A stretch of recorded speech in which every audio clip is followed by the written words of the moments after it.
Hello and welcome to the Ballcard Show, the sports podcast. For the Sports Collector. I'm Jason Otero. I'm Gary LeMaster. And this is Season 5 and Episode 26. Fresh off of the national hangover. Yeah, the hangover's over, but man, 26 already episodes this year. Already. It's almost like we didn't take a month off randomly like we used to do back in the day. Like, we don't feel like doing this next week, so we'll see you guys eventually. People would text us and be like, you guys quit doing the podcast? Or, no, we decided to stick it out. We're enjoying it. Been meeting a lot of you, engaging with you all, and it's been a lot of fun. Gary, I got to say. What do you got to say? You know how they say that someone has a glow about them when they're pregnant? Yeah, I know. I think you look a little bit less fat today. Well, I mean, I did start keto/carnivore a week ago. Yeah. I've lost like 11 or 12 pounds this week. Yeah. So, yeah, you know where I notice it the most? The side flaps. The side flaps. The mud flaps? Yeah, when I put the arms down, nothing pinches right now. There you go. It's a good feeling. So, You were having a health scare the other day. You didn't know what beta-alanine did to you. No, I was trying to find an energy drink that was keto friendly, like no carbs, no sugar. And so I stumbled onto C4, and I drank one, and I was headed up here for something, and I thought I was having a stroke. Like, I was still in the middle of the death rattle coughs from the plague you gave everybody. You're all welcome, everyone that came in contact with me. And every time I cough, it felt like somebody was sticking a cattle prod at the base of my neck and just shooting it down my body. And I'm telling you about it, and you're like, you said you drank a C4? I was like, yeah. He went, oh, beta-alanine. Now here's the problem. I kind of like it. Yeah. It's kind of like I don't like itching behind my eyeballs, really. Let's jump into some hobby news. Let's do it. Right away. PSA has a promotion that's got a lot of people talking. No doubt when you're watching this, it just dropped last night from the recording, so this has got a couple days to marinate for everyone.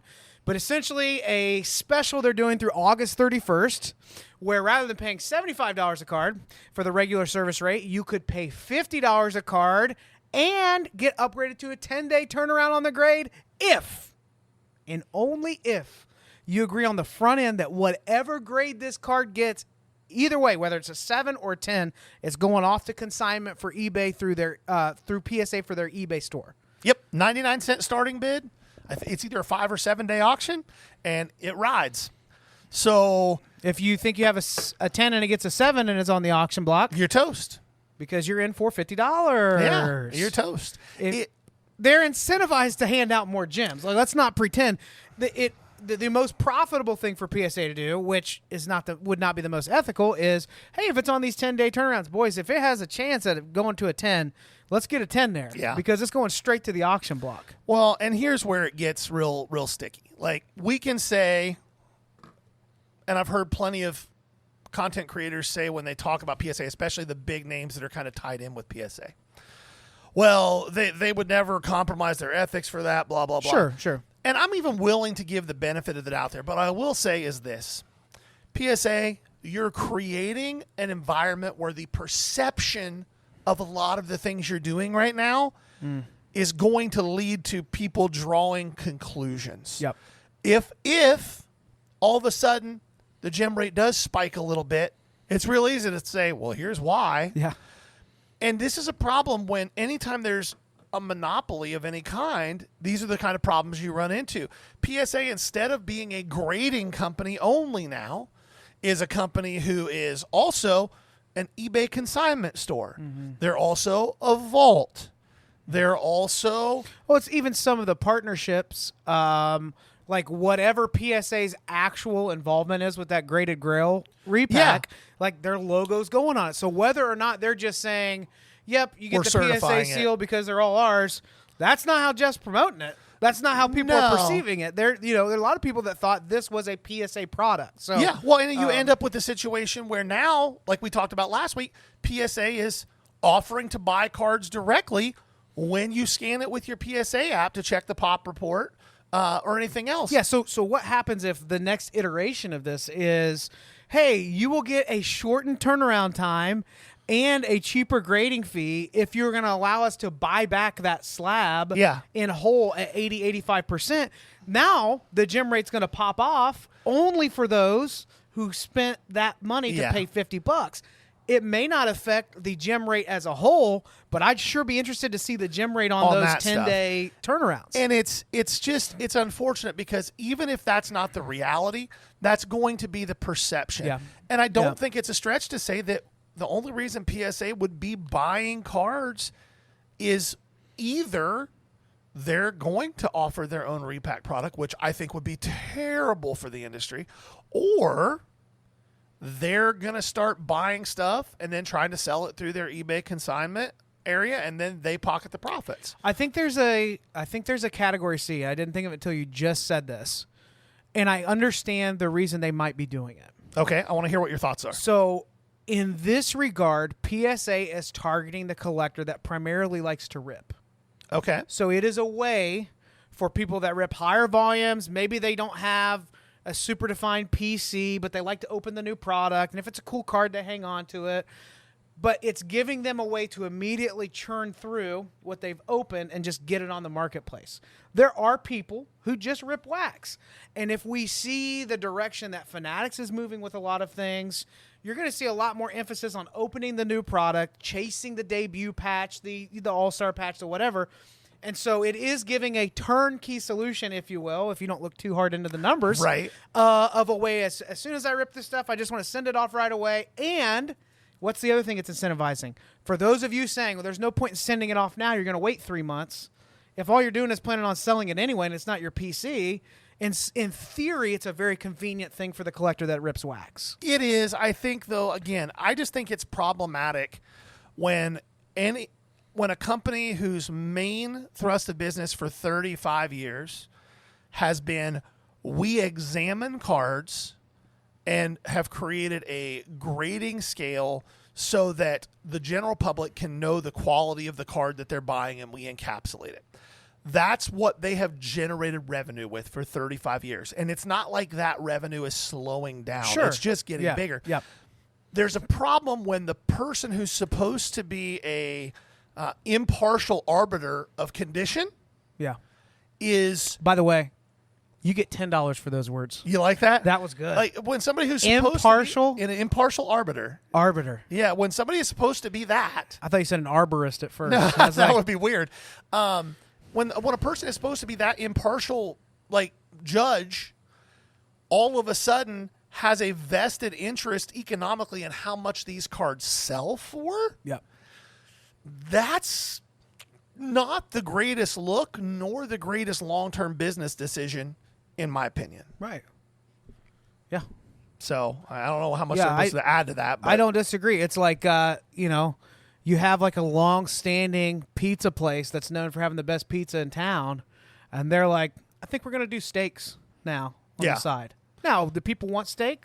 A little bit, but they're there for the pizza. I think it's more the better example there would be. Well, you're on carnivore, so you really don't. No, the pizza restaurant is a good one, but it's more like the pizza restaurant not saying we want to sell steak, but them saying, hey, we're putting a car wash in the back. Well, we're saying, hey, we're going to sell the pizza, and then in addition to selling the pizza, we also want to take a cut of the driver's mileage and tips or whatever else. Like, yeah, I guess we're both saying the same thing. How does selling enhance the brand of PSA? It doesn't enhance the brand. It enhances their bottom credibility. line. It doesn't enhance credibility. It enhances bottom line. It's Yeah. all based on bottom line, not anything else. Yeah. And that's not a great look, especially for a company that's not like they're running in the red.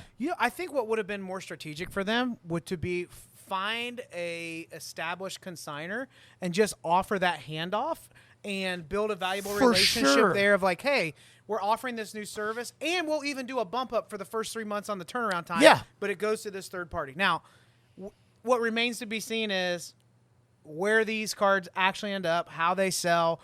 But the gem rate is going to be a very interesting conversation. Yeah, I agree. At the very least. I understand the intention, I believe. I think that turnkey model is what they're looking for. But there are definitely some things that I have questions about, and we'll see. Anytime you how that plays out. incentivize potential bad behavior, you're going to get bad behavior. Yeah. Okay, let's continue. People are spending money. People are spending lots of money. It's not slowing down. This week on Golden Auctions, Caitlin Clark 1 of 1 out of that rookie royalty product that we love so much. Popped off. $317,000 with the buyer's premium. Yep. So Huge number, crazy number. I still believe not even player associated lady No, logo patch. not at all. Straight off Which is the Dick's enough Sporting in and Goods of- rack. Yeah, right off of the rack into the card. And it was like I think it was the Rookie of the Year inscription. I can't remember. Didn't you which say one. that's the 6th? 11th. Six-figure Caitlin 11th card. six-figure card. Now, that's according to Collectibles on SI, but it's 11 six-figure cards this year in the last year of Caitlin Clark that have moved. Yeah. So the demand is there. The Caitlin Clark narrative on a whole hasn't died down at all. As a matter of fact, Stephen A. Smith ran a story. You showed it to me, and it took me a minute to register, like, is there significance in this? But It's because it's hard with Stephen A. Smith because, like you said, he uses 50 words when he could use 2. I mean, now, far more eloquent. He has a lot better. Gary, I'm going to say this. You could aspire towards his vocabulary. Just not his hairline. And you have a refined vocabulary, I must admit. But I've never seen someone turn 1 minute into 6. Charles Dickens, man. 1 minute into 6. 1 minute. Keep talking, Jason. You're doing great. You're doing great. Do a dance for him. But as he's unpacking what's happening here, he's talking about, is there truly discrimination going on with Caitlin? And you sent me the article. Then he starts dropping names of departments showing interest in the story.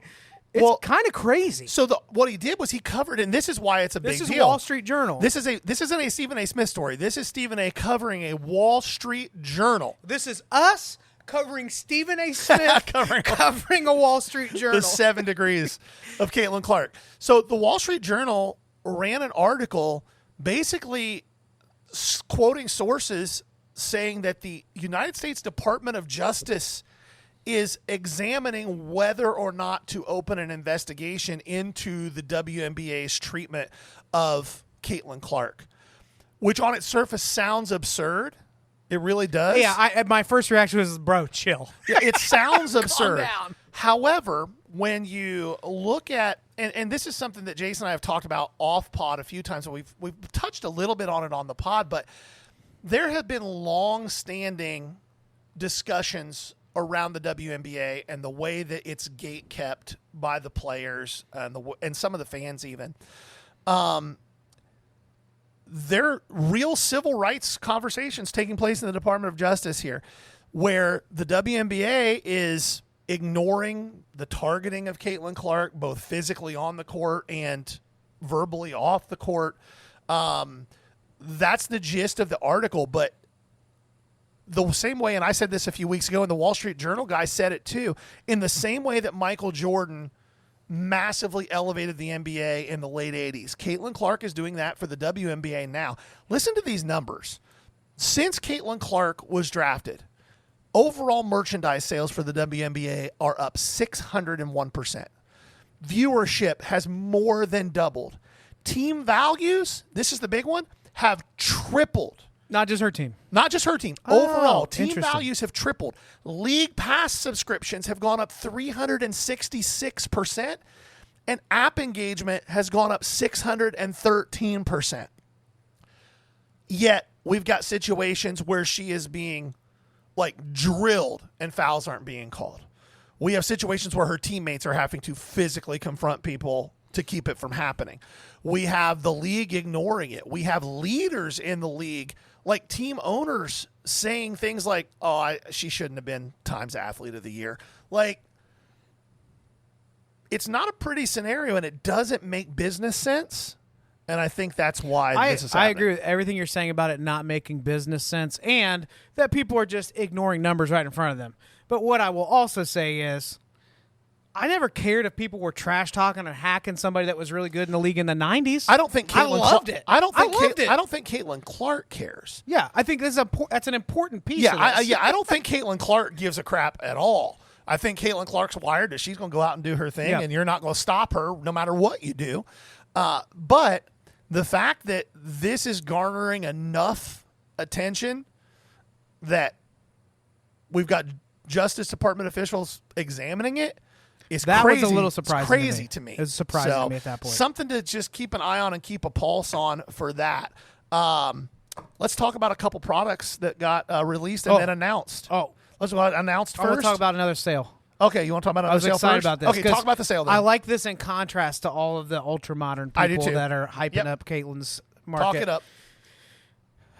Roberto Clemente, a 1955 and a PSA 9 sold in the last Huge grade. week. Now, that's a Pop 10, Pop 11. Pop 11, I think. Pop 11 with one higher, with 110.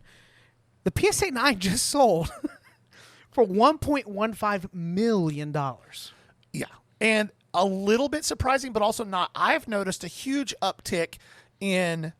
Heritage Auctions carried that one. Yeah. I've noticed a huge uptick just in chatter recently across Instagram, Facebook. The vintage guys that I know looking for Clemente stuff, especially game used patches. There aren't a ton of them out there. Yeah. There's been an uptick in that in the last few weeks. So when you told me about this sale, I was both shocked and I was like, oh, Yep. okay, maybe that makes a little bit of sense based on what I've been seeing and hearing. Well, and what you at that price point with vintage, probably what you're looking at, because volatility is going to be a little different for the vintage market to the Caitlin market, right? Mm-hmm. But you're looking at more people move real money into that alternative asset class with stuff like this, like a 55 Clemente in a high grade. They're not expecting there to be a lot more 9s or 10s popping off anytime in the near future. And it's just not a card they're going to make anymore. So no, and it's a card, like you said, the volatility is so minimal on that card. Like, unless there's overall massive economic crisis, it's probably not going to go down much at all. And it's just going to incrementally increase. Same thing if you're buying It could soften a little bit, but it's not going to peel off 40% down. No, it's not going to do like that Kobe BGS Black Label 10 refractor rookie that sold for, a little bit over 1.7 million, and then when it sold again, it sold for 960,000. Because quick question for you. Yeah. That $317,000 Caitlin. Okay. I hope it never happens. But what if she had a career-ending injury in the next, let's say, a year and a half, 2 years from now? Yeah, it's going to be that bad. turns into what? 50, maybe less. Guess what walked up to the table this week? What walked up? A Zion. Oh, I did see that man. card. Yes. Yeah. $180K at one point, and there was a $4,500 tag on it. Yeah. And not moving. No, I wasn't. And it's not moving. So comparing those two, Caitlin's got this upside. She's changed the game, all this. Yes, but somebody already paid $317K. By the way, if you go back to that Clemente, I don't have the number pulled up, but it was somewhere in the last 10 years, I think like 8 to 10 years ago. So before the COVID boom and all that in the hobby, it was either the 9 or a 10. I think it was the 10. But I could be wrong. That moved for just over $400,000. Yeah. So if we back up 10 years, that Clemente is holding up to that value of the Clayton now. Triple. Yeah. So I love seeing the vintage card market when one like it really pops off. Yeah. But again, all super condition sensitive. Vintage is all that. Pop, all that stuff. New product was announced by Topps this week. Actually, a really cool product. Yeah. I'm actually really excited about it. Maybe the second most excited I am about a Topps product that's coming next to the SpongeBob Topps Chrome that's coming out. That's my most exciting thing. Topps Chrome is releasing their first licensed boxing products in 50 years. Wow. Or no, longer than that. It's since 1951. So 74 years. And it looks great. It looks like an open, almost borderless with like that Topps gilded feel around it. The images that they showed could be a huge product. I don't think a lot of people realize how big the boxing market is in general. You have some international interest too. And you've had some good luck with some vintage boxing stuff. Well, I hope that this pops off because it's only going to help the vintage stuff I still have. Yeah, for sure.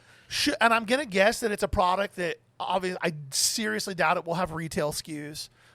It's probably going to be hobby only. My guess is it'll be relatively short printed compared to everything else, the first release of it, so they can see how it does.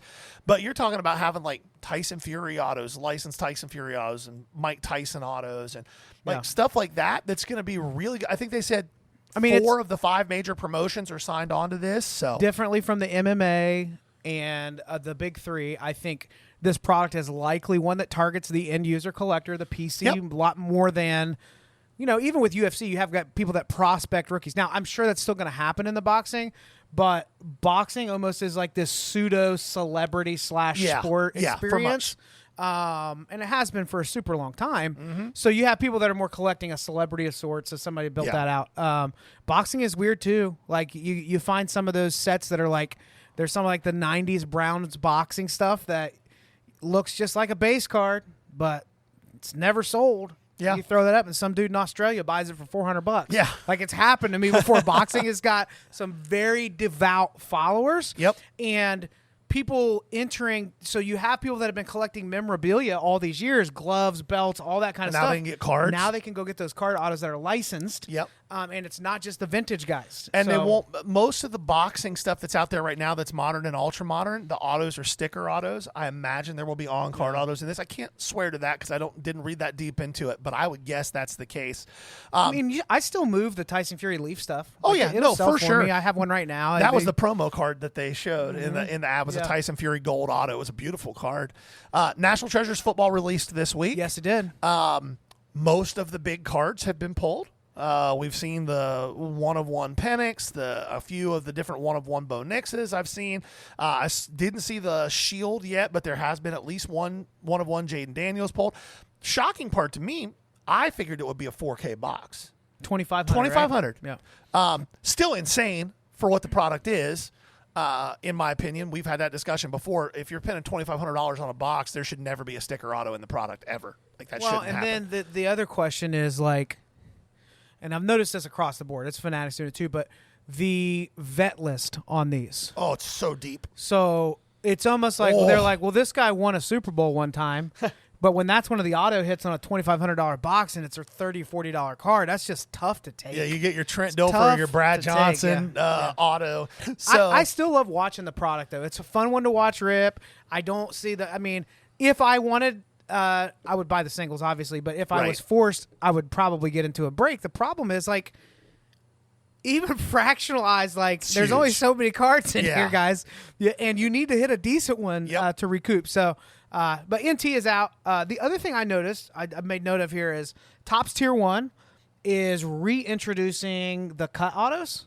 I saw a couple of those on TikTok. Yeah. But they're like historic. Like Harry Houdini is in there. In Tier 1, normally that's like a archives or heritage product. It's a higher end. So Tier 1 is doing Harry Houdini, Thomas Edison, George Patton, Marlon Brando, Charles Dickens.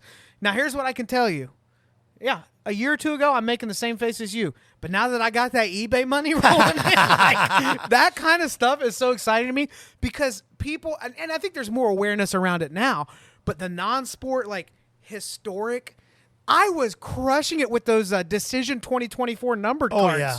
Well, I mean, some of them for like $400. It was non-sport insane. in general. Topps Chrome Sapphire Marvel came out this last week, and it's going insane. It's like $600 a box. Cool looking cards. Yeah, really cool looking cards, but just the collectibles market in general right now, guys, not just sports, is just flying. Yeah. So even if you don't care about sports cards, if there's something you do like and they make cards for it, go have some fun with it. Like If you had this is a risk I'm taking right now because whenever I ask you a question on the spot, you haven't had time to think about what am I going to say and am I allowed to say off this? the dome. Yep, you're getting it right off the dome. So I'd really prefer not to have to cut this and start again. Okay. If you could pick one historical figure to have a cut auto of for the PC that you're like, it just wouldn't go anywhere. I'm going to give you a moment.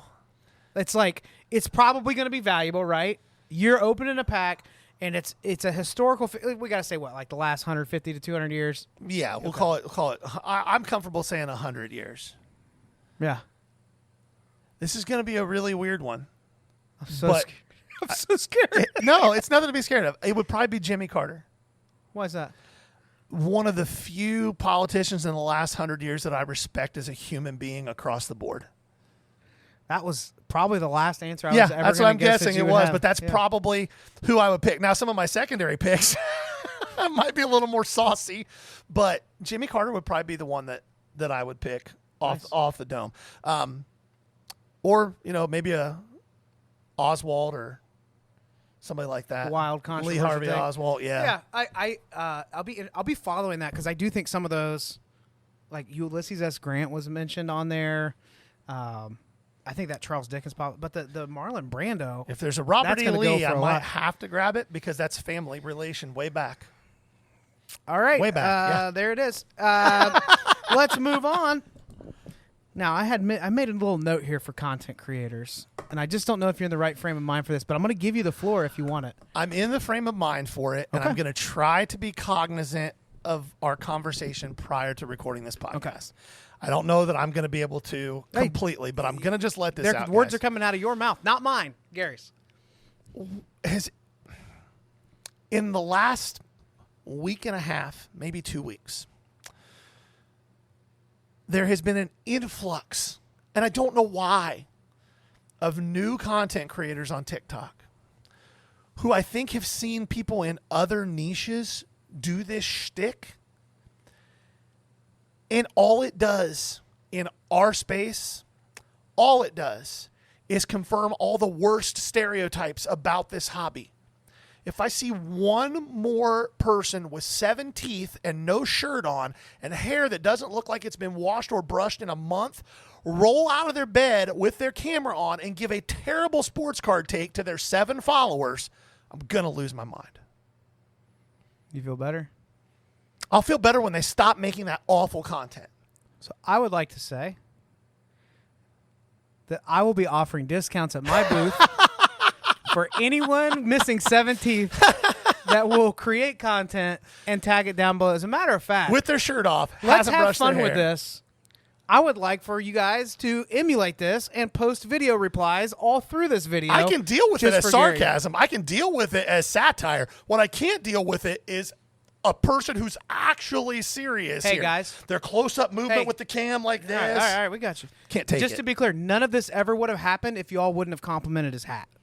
Like pre-cartoon hat compliments, he doesn't have the kind of confidence to do this to people. Sure I do. To demean Sure like I do. this. Sure to be I do. hard on creators. Who cares if they have 7 followers? Give your take. It's TikTok, bro. Absolutely give this your isn't take. Harvard Business School. Absolutely give your take. But don't look on purpose like the smelly, awful person that we all talk about at card shows. This is a hygiene video? Is that what this is really It's about? the combo of it. Like, what are the stereotypes of people in You're this the hobby? one laying it out. No, I mean- we've talked about this, but we did a whole episode on hobby stereotypes. I was just caught off a little off guard. I've seen like bad content where people just like start the camera and have no idea what they're about to say and then just post it. I would rather see that than That's this. that's the only stuff I see where I'm like, I just lost a minute, I can't get back. However, we've had many comments like that in our videos. Fair. That's hey, fair. you guys took 4 minutes to say something that could have taken 30 seconds. Stephen A. Smith time. Yeah, exactly. Yeah. What 1 do we minute. Oh, I know what's next. You introduce it. Okay. We've done this every year in some form or fashion. We're very excited about it. It tends to be something where more of you are engaged following throughout the football season when we do. We're going to do Football Flip 2025. Now, what is that? That's a great question. I'm glad you asked. Football Flip 2025 will work like this. Gary and I are each given a fictitious $1,500 budget to go out and buy slabbed rookie cards consisting of a quarterback, 3 wide receivers, a running back, and a tight end. Yep. We will use that $1,500 budget, marking where we bought at each card at the price point. Now, that purchase will be a recent comp. We'll have to figure out how we kind of average it out to make sure that it's reasonable. But once we do that, we will be tracking the progress of each of these players through the football season. What's our deadline? Probably week 10? We don't want to go too far. 2/12? I think we want to go until the playoff picture looks reasonably set because that's when things are going to max. So like week 14? Okay, week 14. Yeah. So we'll run this to week 14. We'll be giving you updates along the way. Here's how this works. Whichever one of our teams that we've built based off of their graded rookies has the highest percentage of gain over that 14-week window in the season is the winner. Easy.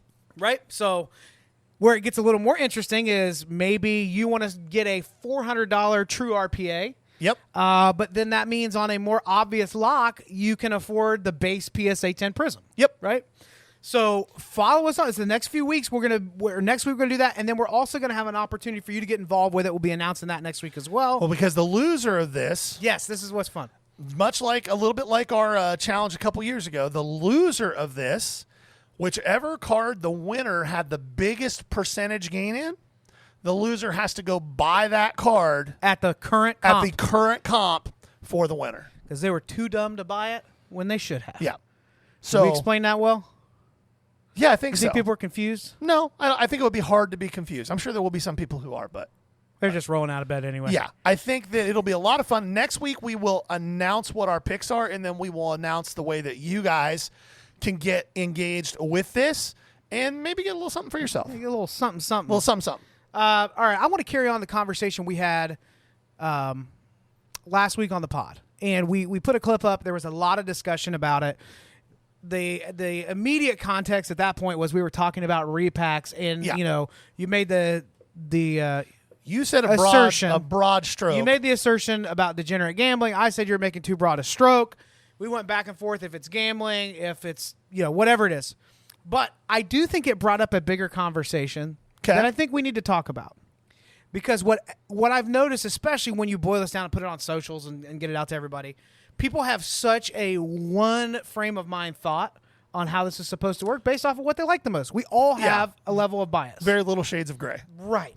So I'm going to read just a series of questions, right? And I know how your mind works, where these questions leading. I'm going to give you the entire floor, but we're going to try something Okay. where I just ask questions and you just say yes or no.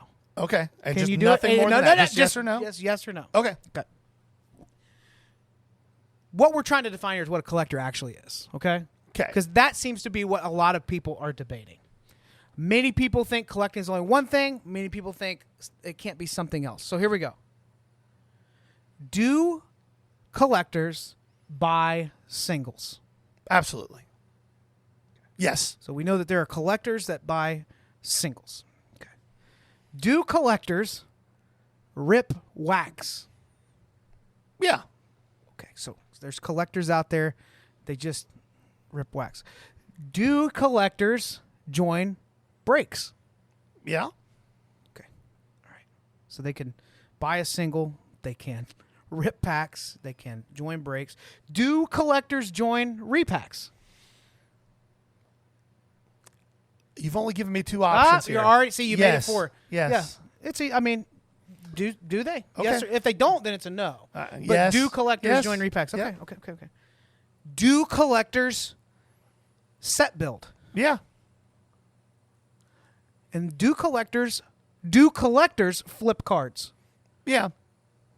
Okay. So collectors can rip, collectors can buy singles, collectors can buy into repacks, collectors can set build, and collectors can flip. And do all of those things and still be considered collectors? Yeah. Now here's the issue. Oh, I would like to give you the floor, Gary. Go ahead. I would like to give the remaining 30 seconds of my time to the gentleman From Pickerington? from where does SpongeBob live? Soggy Bottom? Yeah. Soggy Bottom's not right. Yes? Yeah. Bikini Bottom. Bikini Bottom. Bikini Bottom. Soggy Bottom is Man of Constant Sorrow. Oh, that's true. That's different. So here's the problem. Oh, there's no problem. You answered all my literally just said there needs to be a conversation with shades of gray. And then you forced me into black and white. No, I didn't. You did, yes or no. Yes and no is very black and The white. gray is, the point I'm trying to make is, there are people that are actively buying singles as a collector, and they do repacks, and they're still a collector. Yeah. And they do breaks, and they're still a collector. And there are people who actively do all those things who are also degenerate gamblers. Sure. The point is, and the point I was trying to make last week, and I thought I did a pretty good job of driving the point home. If the only reason you're buying a sports card or buying into a break is to get more money out of it than what you put into it, that is the definition of gambling. If the only joy you get out of this is turning $100 into $300, that's no different than playing blackjack and hoping to hit a blackjack. So that's my point. Hold that stance. Okay. Gary, have you ever done something like a break Sure. or a repack Yeah. and use the win off of that directly towards a collection piece? Absolutely, but that's different than what I just said. That's completely different than what I just said. You're so siloed. It's so linear. No, it's that's not. what I'm saying. You are going. The listen. definition of what I'm saying is very siloed. It doesn't mean that somebody who's a collector can't do A, B, C, D, E, F, and G. What I'm saying is if the only reason you do A, B, C, D, E, F, and G is to gain profit, if that's the only reason you do all those things. We don't disagree on that. But that's my only point. No, it wasn't your only point. It was. No, it wasn't. It 100% was. You're saying you were saying the only reason people will do repacks is to be. That's where you started. No. And then you backtracked. No. And now we're backtracking. No. Step. What I said was, I'm saying, are there true collectors that are actively and consistently buying repacks, ripping wax, and getting into breaks? Actively and consistently? Yes. No. That's where we disagree. So you are the black and white. I'm allowing for gray area because hold on. Actively. Let me talk.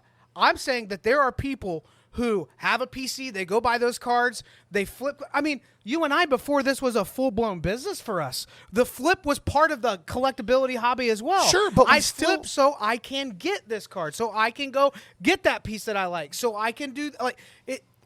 You're saying it can't be black. It can't be shades of gray. I'm saying there are shades of gray. There are people that are truly collectors that know I am going to get my butt handed to me when I open this hobby box of Topps Chrome this year. I know that I'm about to spend $400 and I might get a $50. I'm going to get a pitcher's auto in here, right? No question. So, are they not collectors? No. Sure. Here's the line for me. It's very simple.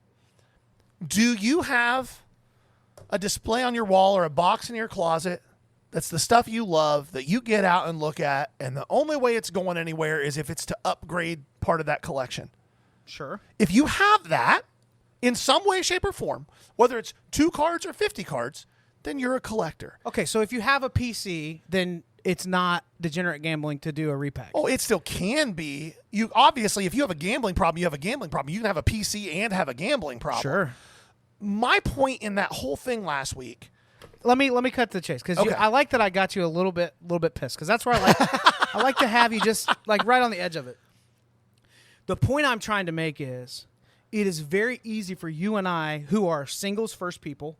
We don't do a lot of breaks. We don't do a lot of repacks. There are very few of the times where I want to do this just for I think me. I've done 2 repacks ever in my life. There are situations like that where like when I go up to Newhart in Delaware, shout out Keith.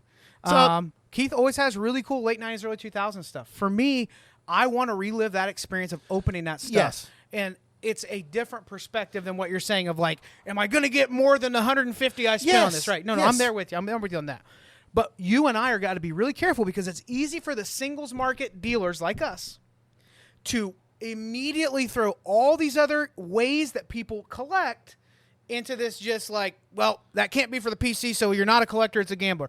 That's the narrative that I'm pushing back on. And that's a fair pushback. It's a fair pushback. That is not at all what I thought I was saying last week. Okay. Or that I intended to say last week.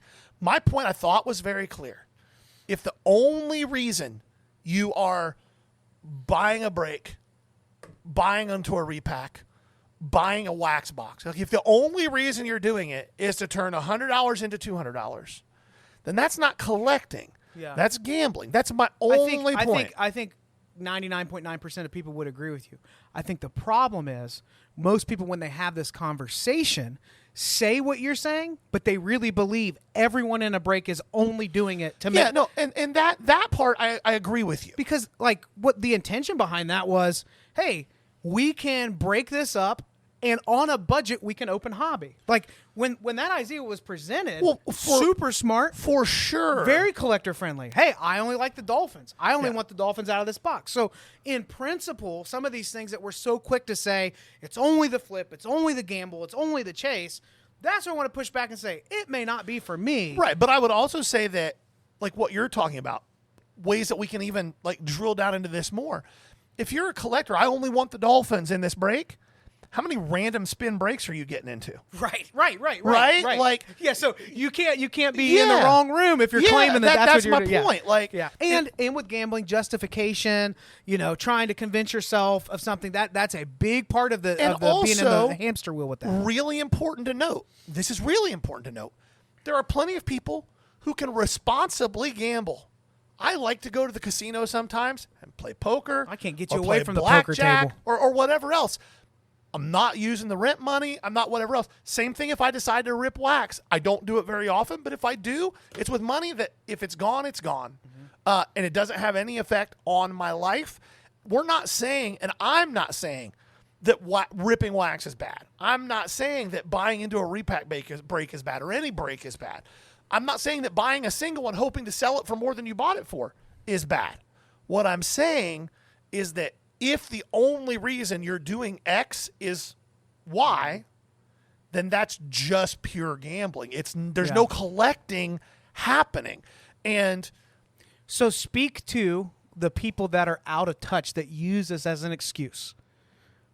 In what way? Help me flesh that out for me a minute, and I'll see if I can. You and I have talked about this before. In the same way that we see people set up shows all the time, and they've got all their retail they opened up on the table, and halfway through the show they're pissed off because nobody wants to buy anything anymore. This is all overprinted junk. The promoter didn't get enough people in here. Yeah. And the reality is they're not saving up enough money to buy cards that people want to collect. Or they're overcharging for the junk they have. Or that stuff will sell at the right price. In the same vein of like posture there, okay? Okay. If you will. And now we're getting a little philosophical here with this.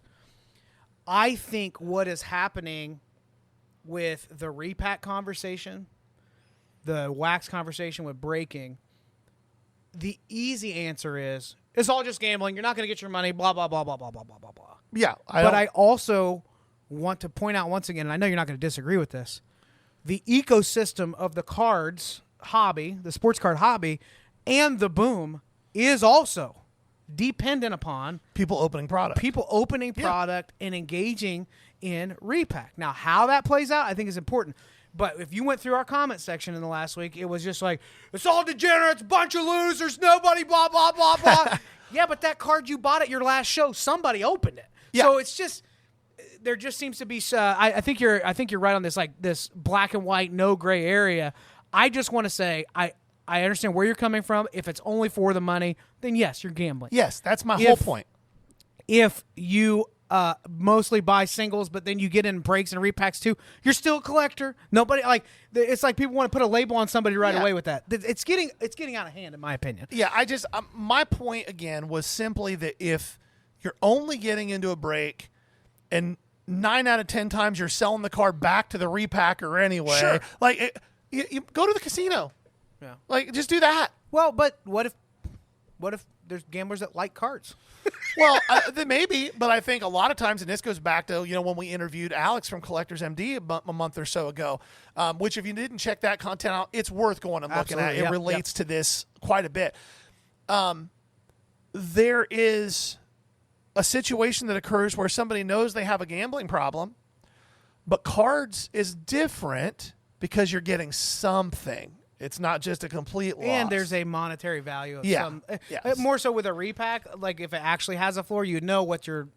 And we can fall down that rabbit hole 100 times out of 100. I think it's a very good conversation to have. I think you're right. The definition of a collector isn't any more black and white than the definition of a degenerate gambler is. Because the purists out there in the chat would say, then if you really collect, you just go to card shows, you walk up, you bring out your notepad, here's what I'm looking for, and it's either in the PC or nothing.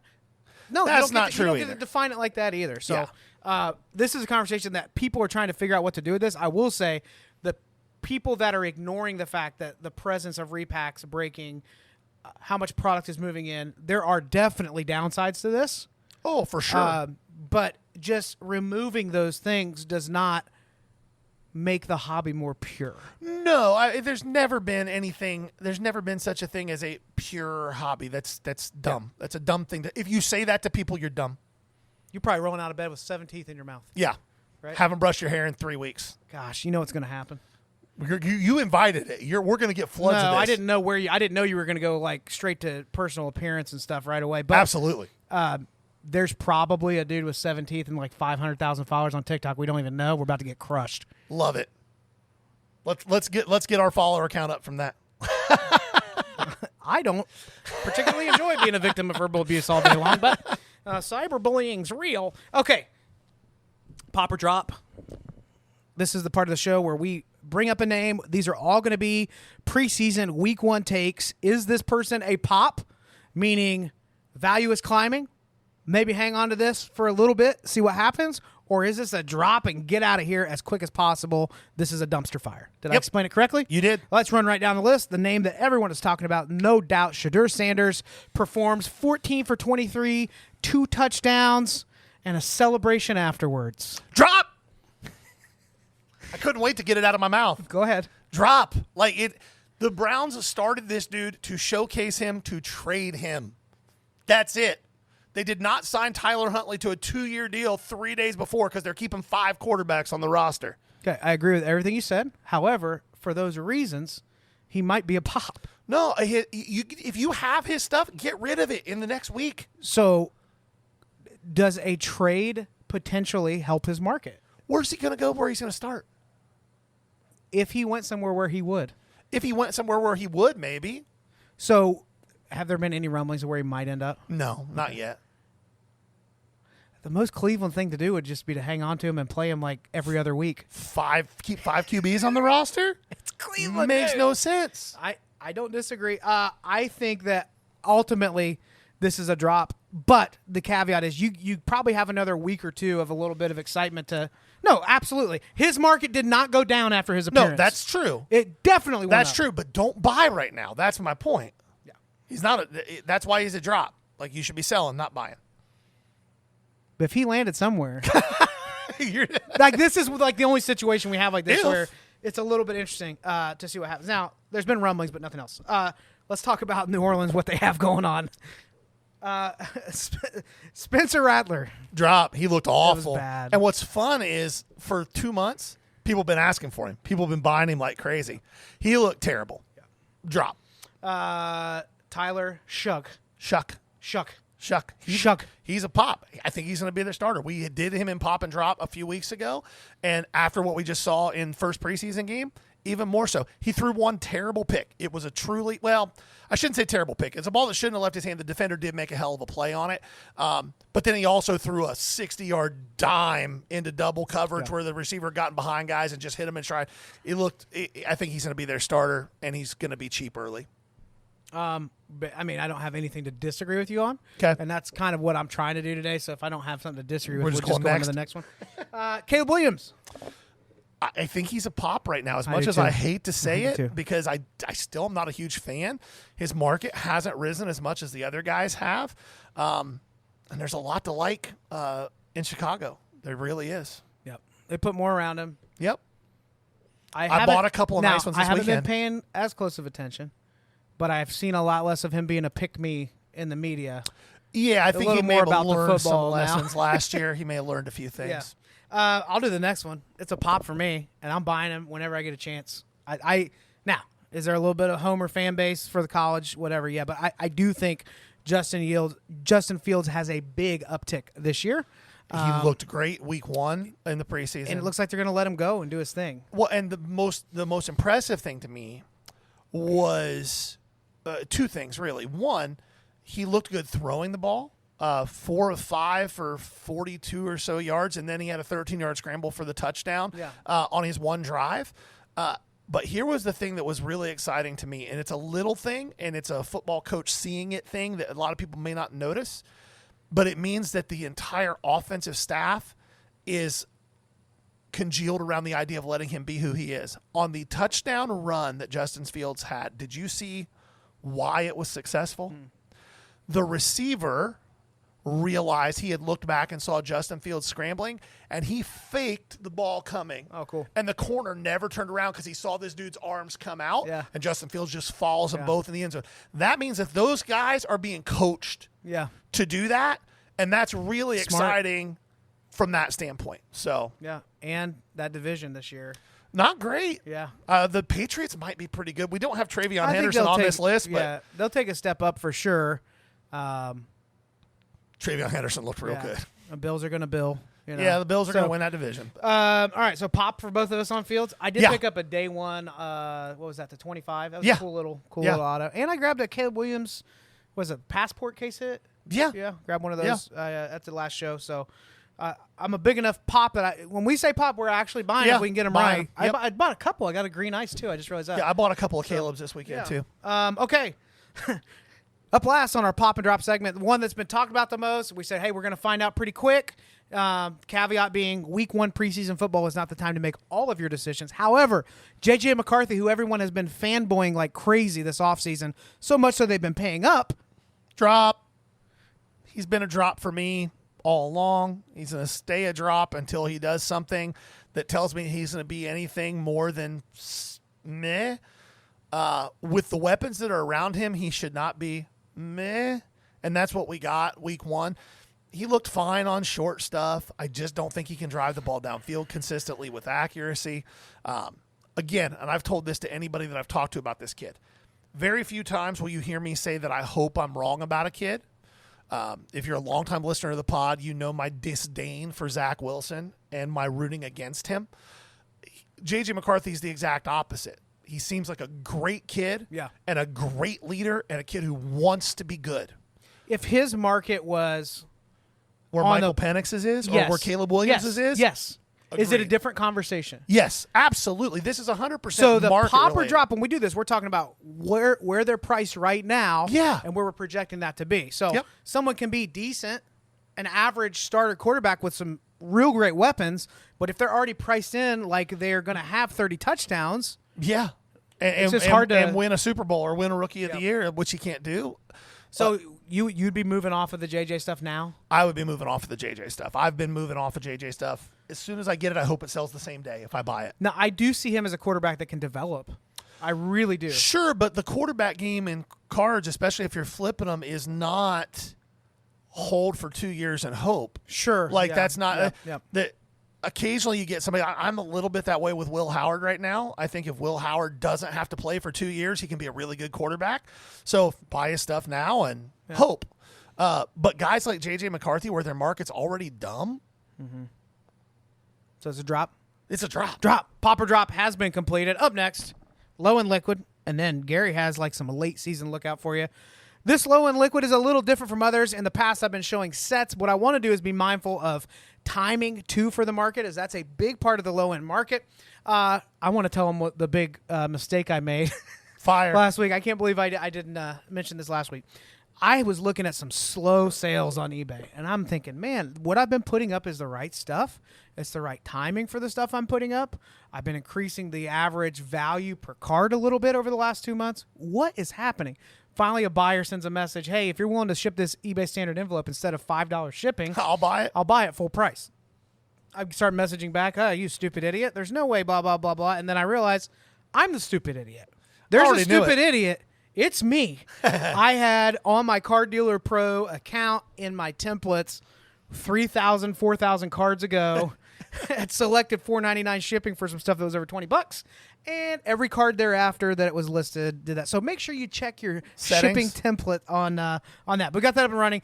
Low and liquid for today is just going to be me telling you, capitalize right now this month on getting your ultra modern, lower end retail rookies up. So I've got like some select stuff.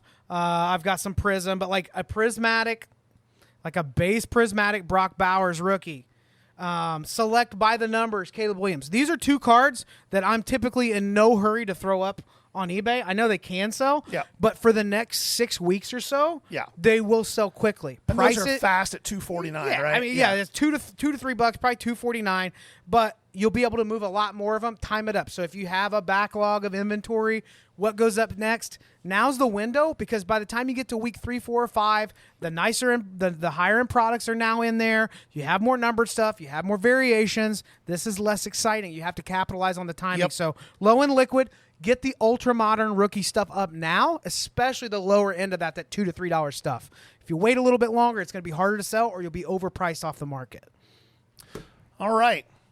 Late season lookout, guys. This is we didn't announce this the last time we did the lookout. I just kind of thought it was how it was going to be, and we got a bunch of comments and requests like, when's Gary going to do this? This is the last lookout of the year. In about 3 weeks, the rosters expand, and all the guys who are worth calling up are going to get called up. So this is going to be just a touch point on a couple, 3 guys that aren't even guys I think are going to get called up, with the exception of one of them, maybe 2.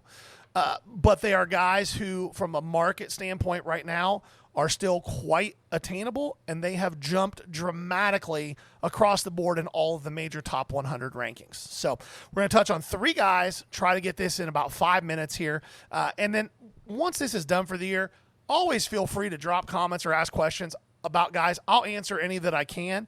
I can't promise I'll answer all of them, because I may not see them or I may not know about that guy. But if I can, I will. So here we go. First off, Thomas White, Miami Marlins. Thomas White is 20 years old. He's a pitcher currently in Double A. His stuff is in 2023 Bowman. He was the 35th overall pick in 2022, maybe 2023. Yeah, 2023, sorry. Consensus best left-handed arm in the draft, but he dropped because he was committed to Vanderbilt. Miami paid him $4.1 million to get him away from that Vanderbilt commitment. First year was a little rough, but this year he's put it all together. 2.47 ERA. Here's the eye-opener. 102 strikeouts in 65 innings pitched. That's, like 102 strikeouts in 65 innings pitched. And he's not just like a two-pitch guy. The command is solid. He doesn't have a sub-1 whip, but it's like a 1.013 whip. So right there where he needs to be for maintaining a position as a starter, and won't be up this year, but I think he's knocking on the door next year. His stuff is still really, really affordable. One of the caveats in this hobby with baseball prospecting is to avoid pitchers, but we have seen 3 or 4 pitchers pop off like crazy in the last 2 or 3 years. So that may be a dying trope. It may be worth looking at some of these guys. Next guy on the list today is Jet Williams. Now, if you're a longtime prospector, you probably remember that name. New York He was the Mets. chase. He was the guy for the Mets in 2022 Bowman draft. Market got super hot in 2023 early because of what he did after getting drafted. And then he got hurt, and he played 33 games last year and then missed the rest of the year. All he's done since he came back this year, full season at AAA as a 21-year-old, so 2.5, 3 years younger than the average of the level, is hit 281, a 390 on base percentage, and a 477 slugging percentage for an 867 867 OPS with 32 stolen bases. He's gonna stick in center field. He's fast. Does strike out a decent amount, but he walks enough to compensate for it. Over 100-point difference between his batting average and his on-base percentage. And it's not a 220 batting average. High 200s. His stuff was really high, and it's dropped way down. It's starting to creep back up, but this is another kid who I think is in the conversation to get called up when the rosters expand and maybe stick with the big league club out of spring training next year so you still have a window. Last guy on the list, hometown guy for us, a guy that I've liked since he was drafted. Liked him so much that in our challenge a couple years ago, it was the first card that I bought for the challenge. And I'll never forgive Craig for that deal. I hope he's listening. You've done plenty since then to make up for it. It doesn't make up for it, Craig. I'm still hurt. Sal Stewart, Cincinnati Reds. 21 years old. He was drafted in 2022. He was the competitive balance round A, so technically a first-round pick out of high school. We've talked about him a couple times over the years, how bat-dependent he was. Well, the bat has turned up. And if you follow the Reds farm system, you know that over the last couple of years, they've had a pretty big logjam on infielders. At the trade deadline, one of them was going away, and it wasn't Sal Stewart. They ended up trading Sammy Stafura, their first-round pick last year, instead in the Cabrian Hayes deal. Sal Stewart is 21 in AAA, split the year between Double and AAA this year. Check this slash line out, Jason. Third baseman, probably going to be a first baseman in the bigs and DH. He can pinch in at third if he needs to, but probably not. 307, 376, 497 for an 873 OPS with 14 home runs. Here's the real kicker. He's a sub 20% K guy and a 10% walk guy. Ooh. Right? So he's going to get on base. He's even stolen a few bases. For a thicker kid, like, you don't look at him and go, this is a steal threat. Right. He's not a complete, like, write-off in that category. I think he's got 10 or 11 stolen bases this year. You give me a first baseman in the majors, they'll steal you 10 to 15 stolen bases a year. I'll take that all day long. So, again, a guy whose stuff is starting to creep, but he went from bottom of the top 100 and outside of the top 100 for a few major publications at the beginning of this year to 31 on MLB Pipeline as of today. So the window to grab his stuff is closing. Again, a guy who may get the call at the roster expansion in September. If not, a real threat to stick out of spring training next year. So that has been a late season lookout, last lookout segment of this baseball season. We'll be back with it in spring training next year. I hope all you prospecting nerds enjoyed that. It's going to be a minute. Jason was vegetating over here the whole time. Just trying He not was to like, fall asleep. I just got to remember the camera's on. You can't roll your eyes every time. No, that's cool. Sal Stewart, love it. Ball cards, buy low, sell high. I'm in. Hey, quick reminder before we wrap up today. We are live every Thursday night on Whatnot at the Ballcard Show, all one word. Be sure to hang out with us there. We are really starting to dial in on the late 90s through 2010 modern stuff. Tons of baseball, football to bring into that. Basketball, we could find it. That's a little trickier. Yep. But be sure to join us if you haven't. Follow us on all these different platforms. You may be seeing us on socials. Give us a follow there. There should be a link in the bio wherever you are to catch us full-length episodes on YouTube. Yep. Apple, Spotify, wherever you get your podcasts. This has been the Ballcard Show, the sports podcast. For the Sports Collector. Bye. Peace.